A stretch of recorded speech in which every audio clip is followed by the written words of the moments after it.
Al-Fatihah.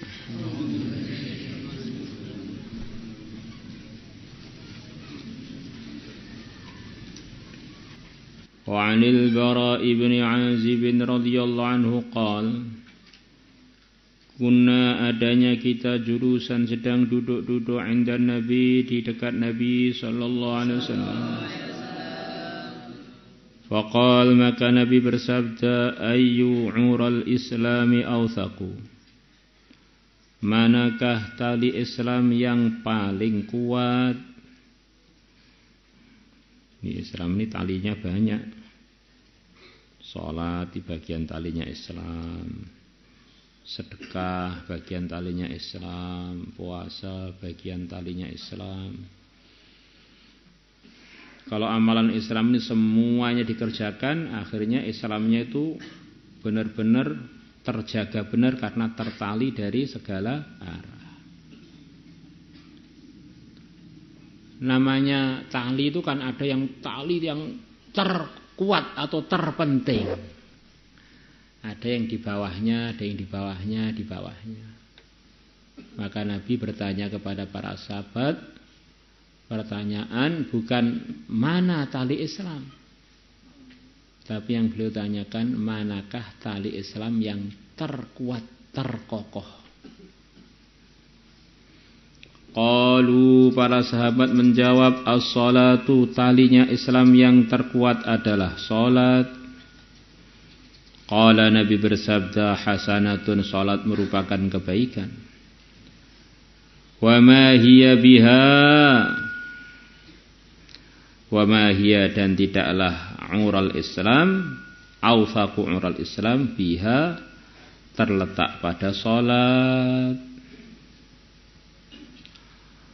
Qalu para sahabat mengatakan siyamu Ramadan. Paling kuatnya talinya Islam adalah puasa Ramadan. Qala Nabi bersabda hasanun wa ma huwa bihi. Puasa Ramadan adalah kebaikan wa ma huwa dan tidaklah awthaqu ural Islam bihi ada pada puasa Ramadan. Qalu para sahabat menjawab al jihadu paling kuatnya talinya Islam adalah perjuangan. Jihad itu memasukkan khurud fisabilillah, memasukkan bertempur fisabilillah. Qal Nabi bersabda hasanun jihad itu adalah kebaikan atau bagus. Wa ma huwa dan tidaklah awthaqu ural Islam bihi ada pada jihad.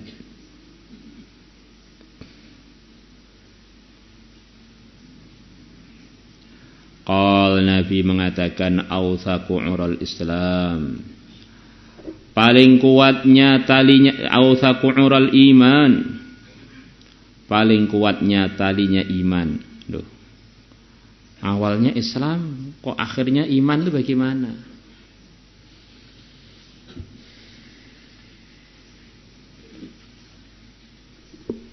Yang ditanyakan Nabi adalah pertama, paling kuatnya apakah paling kuatnya talinya Islam? Loh kok jawabannya paling kuatnya talinya iman itu bagaimana?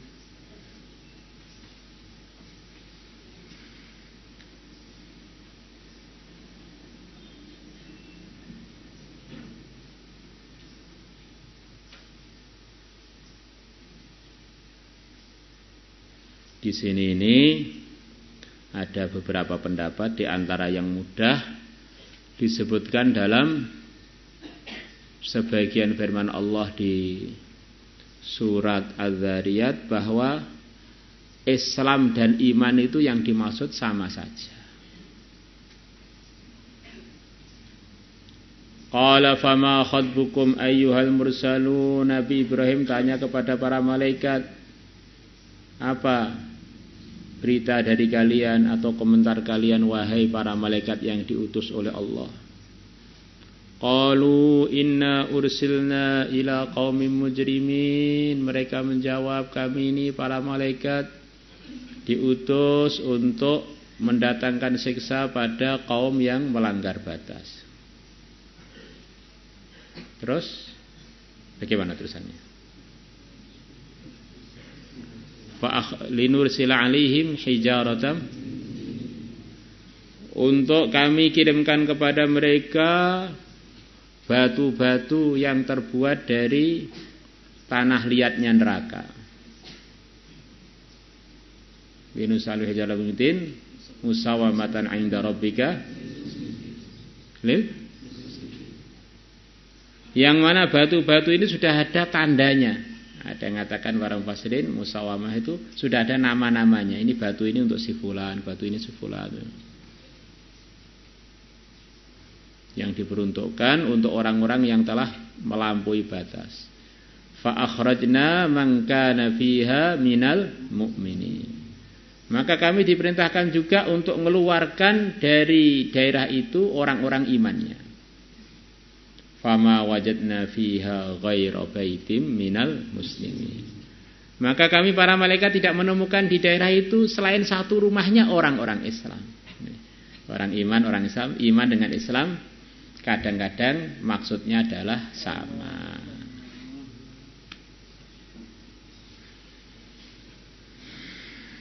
Itu diantara yang dipakai di sini. Kalau dipanjangkan nanti nggak jadi buka. Ausaku ural imani, paling kuatnya talinya iman atau talinya Islam. Ang tuhibba fillah, yaitu kamu cinta karena Allah. Wa tubghidha fillah, dan kamu benci karena Allah. Ini paling kuatnya talinya agama ini. Jadi ujung-ujungnya talinya itu letaknya di hati, bukan di amalan zahir. Talinya itu letaknya di pengelolaan cinta dan pengelolaan benci. Cinta karena Allah, benci karena Allah. Akhirnya almar'u ma'aman ahabba itu. Maka dari sini ini benar-benar kita ini untuk nilai orang itu enggak berhak lah. Bisa saja orang itu zahirnya amalannya itu lemah, amalannya belum tampak baiknya. Di hatinya itu isinya cinta orang-orang soleh dan benci kepada orang-orang yang tidak benar, walaupun dia sendiri sebetulnya belum terlalu benar juga. Begitu juga sebaliknya, ada orang yang hari-hari kumpulannya dengan orang-orang soleh, tetapi dia nggak terkesan dengan orang-orang soleh itu. Malah tidur sebentar waktu ngaji loh, ketemunya dengan ahli-ahli maksiat. Gurunya nerangkan qala Allah qala Rasul, dia asik dalam nyelamunannya bersama ahli-ahli maksiat. Lah ini apa ada contohnya? Ya ada toh. Istrinya Nabi Nuh, Nabi Lut itu kan dalam suasana terbaik, tapi hatinya tidak bersama Nabi Nuh, tidak bersama Nabi Lut. Istrinya Fir'aun, Asiyah di suasana terburuk, tapi hatinya enggak bersama Fir'aun, hatinya bersama Nabi Musa. Maka jangan sampai kita ini salah dalam mengelola cinta, dan jangan sampai salah dalam mengelola benci. Cinta untuk yang dicintai Allah, benci untuk membenci yang dimurkai oleh Allah. Uhibbus shalihin wastu minhum la'allallaha yarzuquni as-salaha. Itu diantara yang dinukilkan dari Imam Syafi'i kalau nggak salah. Aku mencintai orang-orang soleh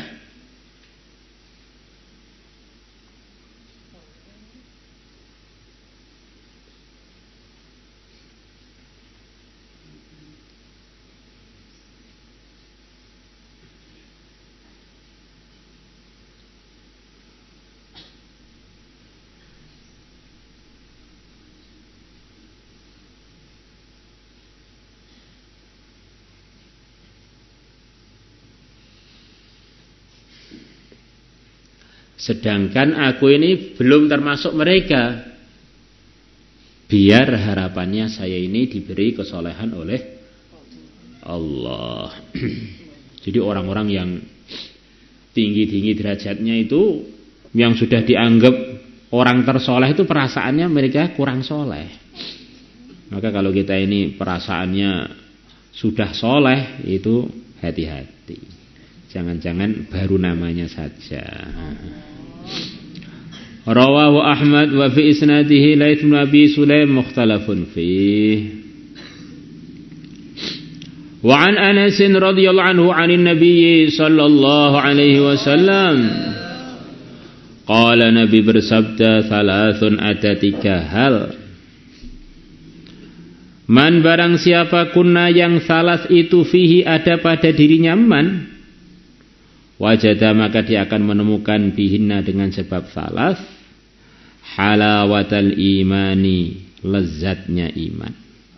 Saya ini mukmin Pak, rasanya apa? Gak ngerti rasane. Nah, ini ada rasa kelezatan iman, kelezatan yakin kepada Allah dan Rasulnya, yakin kepada Islam. Itu ada kelezatan yang dijanjikan oleh Rasulullah dalam hadis ini. Karena perkara itu kalau memang ada kan mestinya bisa dirasakan kan. Seperti kita ini umpamanya punya hidung kan, bisa dirasakan ada nempel di kepala kita, di muka kita. Kita ini makan sambal, kalau memang sambalnya itu ada kan terasa pedas. Maka kalau orang ada iman kok belum terasa nikmat, itu harus koreksi. Ini imannya ini sudah beneran atau imannya baru pengakuan atau imannya masih begitu lemah.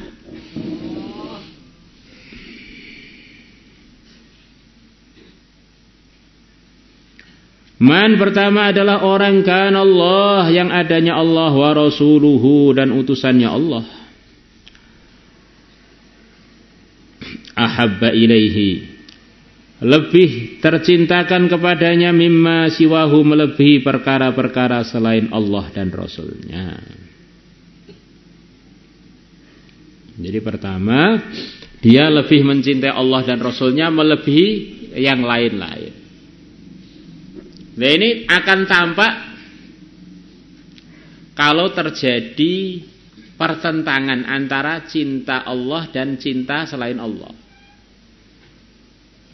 Ada pilihan ikhtiar, milih ini apa milih itu. Nah, kalau belum ada pilihan, orang itu bisa aja ngaku sebagai pecinta, tapi begitu ada pilihan akan tampak siapa sebetulnya pecinta yang sesungguhnya. Maka diceritakan ada sekian banyak orang datang kepada Laila ngaku-ngaku sebagai pecinta-pecintanya. Maka Laila akhirnya GR, kegedean perasaan. Wah, pecinta saya ternyata begitu banyak. Maka Qais bilang kepada Laila, Laila, antara pecinta dan pengaku-ngaku cinta itu beda. Dan itu akan tampak perbedaannya ketika ada tuntutan pengorbanan dari sang kekasihnya. Coba kamu bilang kepada mereka yang ngaku-ngaku, siapa dari kalian yang siap untuk mengorbankan untuk saya darahnya 1 gelas saja? Maka semua yang ngaku-ngaku itu mundur semuanya. Tinggal Qais saja. Maka Qais bilang pada Laila, Laila, darah bagian mana yang kamu pengen? Ini 1 gelas dari tangan saya, 1 gelas dari kaki saya, 1 gelas dari badan saya, 1 gelas dari leher saya. Mana yang kamu pengen? Dia membawa pada Laila bukan 1 gelas, bergelas-gelas dari berbagai macam daerah tubuhnya.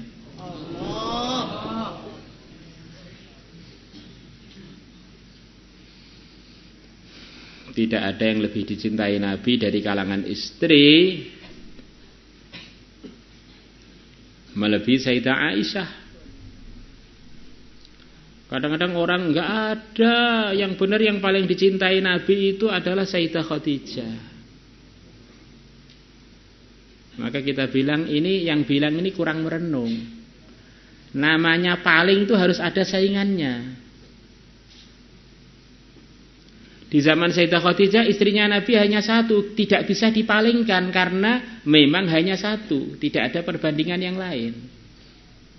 Maka kata-kata Nabi istri tercinta itu hanya bisa dibayangkan ketika istri Nabi lebih dari satu. Bagaimana? Setuju nggak kira-kira? Ini istri saya satu-satunya tercinta. Jangan bilang tercinta, ya satu-satunya gitu aja lah. Kalau tercinta itu harus ada bandingannya.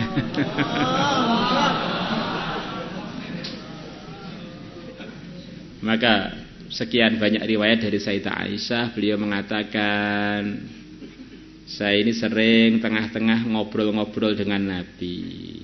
Nabi sedang berbicara dengan kekasihnya yang paling beliau kasihi.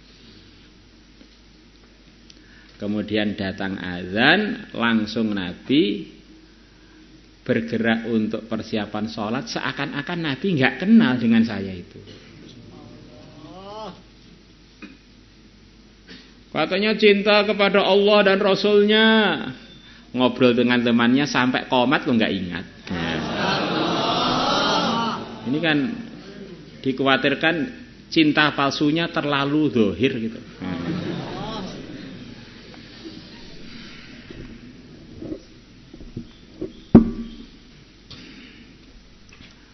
Waman, dan yang kedua, orang ahabba abdan, yang dia mencintai seorang hamba, la yuhibbuhu illa lillah, dia tidak mencintainya kecuali karena Allah. Jadi cinta pada siapapun itu karena Allah. Mencintai seseorang, dia mencintai karena Allah. Kalau masih layak dicintai karena Allah, dicintai terus. Kalau memang menurut agama perlu dibenci, ya kita tinggalkan. Waman, dan yang ketiga adalah orang yakrohu, yang dia tidak menyukai ayyauda fil kufri, untuk dia kembali dalam kekufuran. Ba'da id anqadhahu Allahu minhu, selepas Allah menyelamatkan dia darinya. Kama yakrahu, sebagaimana dia tidak suka ayyukdhafa, untuk dilempar finnari, di dalam api. Jadi benar-benar dengan kekufuran, dia ini benar-benar tidak suka. Semua apa saja yang kaitannya dengan kekufuran, tidak beriman, dia tidak suka. Gayanya orang yang tidak beriman, bajunya orang yang tidak beriman, gaya rambutnya orang tidak beriman, atau orang yang imannya lemah, nggak suka. Jadi seperti tidak sukanya dia dilempar di api. Ini kata sebagian ulama, maksudnya benar-benar tidak sukanya itu sampai seperti refleks, tanpa sadar begitu. Sebagaimana umpamanya kita bawa korek api, kemudian ngenai kulit kita sedikit aja, nggak usah banyak, nggak usah dilempar di api gitu, langsung kita akan menjauhkan tangan kita sejauh-jauhnya. Wah, begitu. Langsung kita kibaskan sejauh-jauhnya dari api. Begitu juga tandanya orang itu imannya sampai tingkatan mendapatkan halawah, yaitu dia dengan kekufuran dan sejenisnya itu begitu muak banget, nggak tertarik.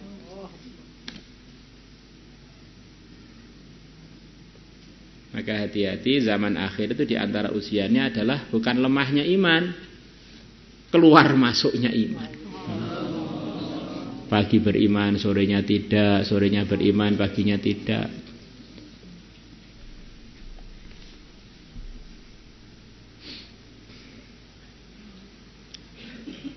Di antara sebabnya karena paginya dia sibuk dalam kebaikan, sorenya dia mencintai sebagian orang-orang yang tidak beriman. Mungkin ada tayangan sepak bola atau tayangan apa, akhirnya imannya dalam bahaya. Atau tayangannya pagi, akhirnya pagi imannya dalam bahaya. Nah, ini kadang-kadang kan begitu itu. Pokoknya sewenang nggak peduli ini yang kita senangi ini dimurkai Allah apa tidak, itu sampai nggak mikir gitu loh. Nah, ini kan bahaya. Padahal iman itulah yang pokok. Semua amal itu adalah far'ul iman, su'abul iman, cabangannya iman. Dan iman itu diantara tuntutannya adalah cinta kepada orang yang diperintahkan cinta, benci dan membenci orang-orang yang diperintahkan tak benci. Selama orang itu belum beriman atau orang itu belum mengamalkan imannya dengan benar, ini belum layak untuk kita jadikan orang yang kita cintai. Ini baru daftar jadi mad'u, daerah garapan kita untuk kita ajak dalam hal-hal yang diridhai Allah, bukan layak untuk jadikan kekasih. Kita renungkan, kita evaluasi. Jangan-jangan saya mondok sekian lama, wiritan ra nikmat, traweh mbluyah-mlayu. Terus kalau di WC lama-lama ini, jangan-jangan karena ini tidak pernah ada evaluasi pengelolaan cinta dan benci. Wa fi riwayatin, dan dalam sebuah riwayat, salatun, ada 3 hal, man kunna fihi, man barang siapa orang kunna yang adanya 3 itu di dalam dirinya man, wajada halawatal iman, maka dia akan merasakan manisnya iman, wa ta'mahu, dan rasanya iman. Ayyakuna Allah wa rasuluhu ahabba ilaihi mimma siwahuma, adanya Allah dan Rasulnya lebih dicintai olehnya, mimma siwahuma, melebihi perkara yang selain Allah dan Rasulnya.